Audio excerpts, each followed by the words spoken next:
جن گھروں میں لاروا ملے نہ صرف اس گھر میں بلکہ اس کے ارد گرد کے جو 48 گھر ہیں وہاں پہ IRS یوز کیا جاتا ہے تاکہ اس لاروا کو تلف کیا جا سکے.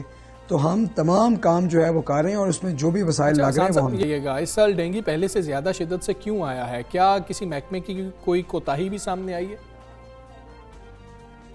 اچھا دیکھیے، یہ ایک عام تاثر پھیلایا جا رہا ہے کہ جیسے اس دفعہ کوئی ڈیلے ہوا ہے. ہم نے جس کو چیک کیا ہے کوئی ڈیلے نہیں تھا. ہمارے ڈپارٹمنٹ جو ہیں انہوں نے ٹائم پہ یہ کام شروع کیا ہے. صرف جو کیس رسپانس کا طریقہ ہے وہ اب کچھ بدل گیا ہوا ہے، لیکن اس کے باوجود ڈپارٹمنٹ جو ہیلتھ کا ہے وہ پورے زور و شور سے اس پہ کام جاری ہے. سوچنے کی بات یہ ہے کہ ہمارے ہیلتھ ورکرز وہ ورکرز ہیں جنہوں نے کرونا جیسی وبا پر اللہ کے فضل سے قابو پایا ہے.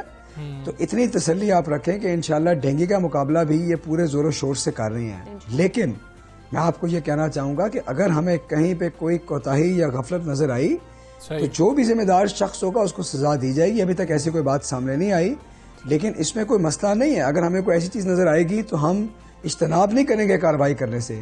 لیکن اس وقت آپ کو یہ سمجھنا پڑے گا کہ ہمارے ہیلتھ کیئر ورکر جو ہیں وہ کرونا اور ڈینگی دونوں محاذوں کے اوپر ڈٹ کے مقابلہ کر رہے ہیں اور عوام کی بھرپور حفاظت. بات کریں تو بتائیے گا احساس راشن پروگرام کے حوالے سے بھی کہ پنجاب کے عوام کو کب تک ملنا شروع ہو جائے گا؟ جی، یہ جو احساس راشن پروگرام ہے یہ ہے تو پورے پاکستان کے لیے، اور اس کا جو پورٹل ہے اس کا اجرا ہو چکا ہے. صرف بات یہ ہے کہ اس کے اندر کافی زیادہ حصہ صوبائی حکومتیں ڈال رہی ہیں. تو پنجاب اور خیبر پختونخوا میں جہاں پر صوبائی حکومتیں اپنا شیئر ڈال رہی ہیں وہاں پہ یہ پوری سبسڈی اویلیبل ہے، اور باقی سندھ وغیرہ کے اندر یہ صرف وفاقی حکومت کا جو حصہ ہے وہ عوام کے لیے اویلیبل ہے. یہ سبسڈی 13 کروڑ لوگوں کے لیے ہے، اور اس کے اندر 1000 روپے کی سبسڈی دی جا رہی ہے تمام خاندانوں کو تاکہ ان کا آٹا، دالیں اور گھی جو ہے اس میں 30% تک کی ان کو رعایت ملے. اس پہ کام شروع ہو چکا ہے، لوگ رجسٹر ہو رہے ہیں، ہمارے جو ریٹیلر رجسٹر ہو رہے ہیں، اور غالباً 3 سے 4 ہفتے کے اندر یہ پورا کام مکمل ہو جائے گا. صاحب یہ بھی بتائیے گا کہ پنجاب میں ترقیاتی پروجیکٹس کی بات کریں تو کن علاقوں کو فوکس کیا جا رہا ہے؟ ہماری حکومت کی پالیسی یہی رہی ہے کہ ہم جہاں تک ہو سکے پورے پنجاب میں ڈیولپمنٹ کریں اور ان ایریاز پہ فوکس کریں جو آج تک ترقی کے ثمرات سے جہاں تک ترقی کے ثمرات نہیں پہنچے، اور وہاں پر یہ فنڈز بھجوائیں. ہمارا جو 360 ارب کا ڈسٹرکٹ ڈیولپمنٹ پیکج ہے یہ بھی اسی بات کا ثبوت ہے. ہمارا جو کام ہم یونیورسٹیز بنانے کا کر رہے ہیں 21 نئی یونیورسٹیوں پہ، یہ بھی اسی بات کا ثبوت ہے. ہم جو 15 نئے ہسپتال بنا رہے ہیں یہ بھی اسی بات کو ظاہر کرتا ہے. تو ہماری کوشش یہ ہے کہ اپنے ترقیاتی کاموں کو پورے پنجاب میں پھیلا دیں تاکہ پنجاب کا ہر شہری اس ترقی سے فائدہ اٹھا سکے اور اپنے طور پہ بھی زیادہ سے زیادہ کنٹریبیوٹ کر سکے. یہ جو ہماری پروگریس ہے اس کا پارٹ بن سکے اور ہم کسی کو پیچھے نہ چھوڑیں. حسان خاور صاحب بہت شکریہ آپ کا. سبسے پاکستان سے آپ بات کر رہے تھے، اور بڑی اہم بات یہ ہے کہ وہ کہہ رہے ہیں کہ آنے والے چند ہفتوں میں، شاید 2 ہفتوں کے اندر ہی ہم ڈینگی کیسز خاص طور پر دیکھ رہے ہوں گے کہ وہ کم ہونا شروع ہو جائیں گے، کنٹرول پر لیا جائے گا. ٹیمپریچر جو ہے وہ بھی تب نیچے آ رہا ہوگا تو ہم دیکھ رہے ہیں کہ پھر وہ آبویس سی بات ہے اس میں چینجز آ رہی ہوں گی، کیسز جو ہے وہ کم آ رہے ہوں گے. ہم آگے بڑھیں گے، بات کریں گے حکومت اور اپوزیشن کے درمیان بڑے ٹاکرے کی جو کہ ہونے کا امکان ظاہر کیا جا رہا ہے. پارلیمنٹ کا مشترکہ اجلاس جو ہے وہ آج ہوگا اور حکومت مشترکہ اجلاس میں درجن سے زائد قوانین منظور کرانے کے لیے زور لگائے گی، جبکہ اپوزیشن حکومت کی قانون سازی کا راستہ روکنے کے لیے پوری قوت لگائے گی. بالکل ایسے ہی حکومت کی جانب سے EVM کے استعمال اور اوورسیز پاکستانیوں کے ووٹ سمیت انتخابی اصلاحات کے بلز پیش کیے جائیں گے،